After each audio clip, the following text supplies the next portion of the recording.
Laptop gaming di price range belasan juta adalah yang paling diincar kebanyakan gamer. Tapi sekarang, kira-kira mana laptop yang paling oke di segmen itu?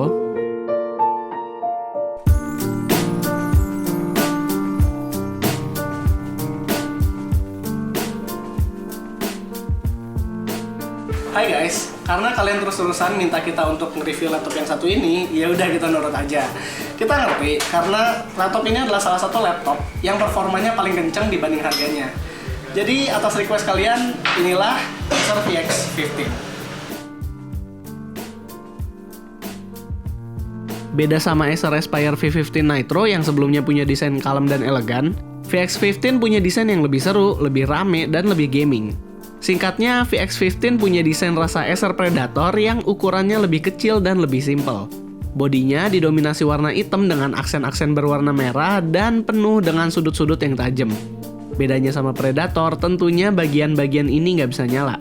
Di bagian tengah laptop ini ada middle hinge yang ditutup plastik macam metal yang ditiban tulisan Aspire VX.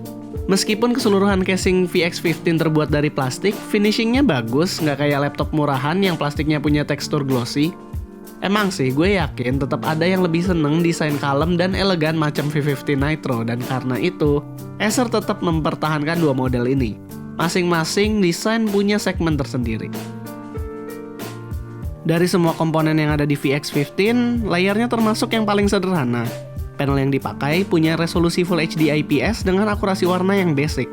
Kalau cuma untuk gaming sih lumayan fine, tapi kalau lo emang concern banget sama akurasi warna, sebaiknya nabung lagi buat monitor tambahan. Di luar itu, rangka layar ini cukup solid dan cukup terang. Desain keyboard sih oke, dilengkapi backlit merah dengan satu stage keterangan. Beralih ke sisi kelengkapan port, ada USB-C non-Thunderbolt, 2 USB 3.0, HDMI, dan Ethernet di sebelah kanan. Di sebelah kiri ada Kensington Lock, charging port, USB 2.0, slot SD card, dan audio jack. Di belakang ada dua exhaust gede yang membuang angin panas dari laptop. To be honest, soal value to performance, VX15 adalah rajanya. Untuk versi yang harganya 16 juta ini, kita dapat CPU Core i7 7700HQ dan GPU GTX 1050 Ti. Di bawah, kita bisa nemuin dua slot RAM yang udah keisi 16GB, SSD M.2 SATA 128GB, dan hard disk SATA 1TB yang bisa kalian ganti ke depannya kalau kalian butuh lebih. Sip, langsung aja kita move on ke benchmark. Di GTA 5 kita mendapatkan framerate 57-62 fps, di Doom mentok kanan kita mendapat framerate 60-75 fps, CSGO rata-rata sekitar 145 fps, Battlefield 1 ultra setting 50 fps, dan Overwatch mentok kanan juga kita dapetin 65-74 fps. Kita juga nyoba 3D Mark Fire Strike untuk benchmarking dan dapetin skor yang lumayan tinggi, terutama di skor physics-nya. Intinya laptop ini bisa mainin game-game AAA ringan dengan setting mentok kanan di FPS sekitar 60. Kecuali untuk game yang lebih berat kayak The Witcher 3, mungkin lo harus dikit nurunin kualitas tekstur atau resolusi. Beralih ke heat management, airflow di laptop ini termasuk kategori bagus.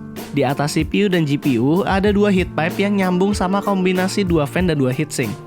Sejauh kita main, laptop ini nggak throttling dengan suhu yang stabil di kisaran 68-75 derajat Celcius. Acer cukup pintar dalam mengatur suhu laptop ini diseimbangin dengan suara kipas yang nggak begitu berisik. Well done.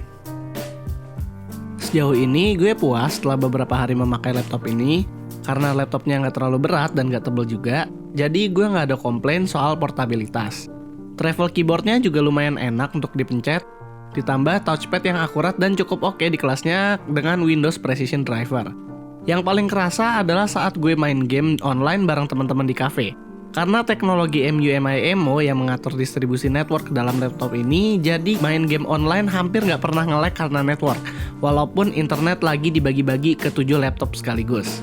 Speaker stereo yang ada di laptop ini jernih dan kencang suaranya, dan karena agak ngarah ke depan, cukup kerasa efek surround-nya pas main game.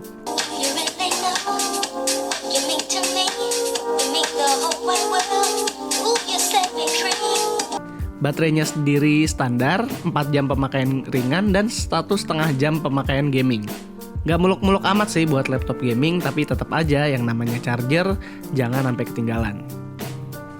Kesimpulannya, gue kagum dengan Acer yang gak cuma memperhatikan rasio price to performance doang, tapi juga detail-detail lain seperti suara fan, temperature limit, sampai memberikan kebebasan lebih buat user untuk mengupgrade beberapa komponen seperti storage dan RAM.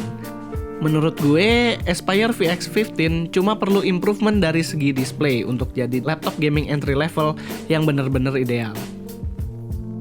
Jadi itulah pendapat gue tentang Acer VX15. Apakah ada laptop yang menurut kalian lebih worth it dari laptop ini?